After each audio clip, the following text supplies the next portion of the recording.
পদে যদি দাসী হতাম, চরণে রাখতেন গুরুধর। পদে যদি দাসী হতাম, চরণে রাখতেন গুরুধর।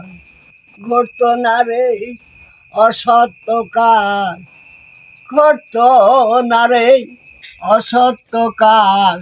দূরে যেত ভাই সামনি, দাসের যোগ্য নয় চরণে।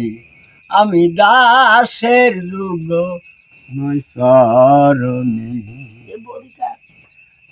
ভেদ কোরআনে ভক্তের বাক্য সবাই মানে, জানা গেল ভেদ কোরআনে ভক্তের বাক্য সবাই মানে। তুমি বিনে যাই কোনখানে, পদেই রেখত দিনহীনী। দাসের যোগ্য নয় চরণী, দাসের যোগ্য নয় চরণী।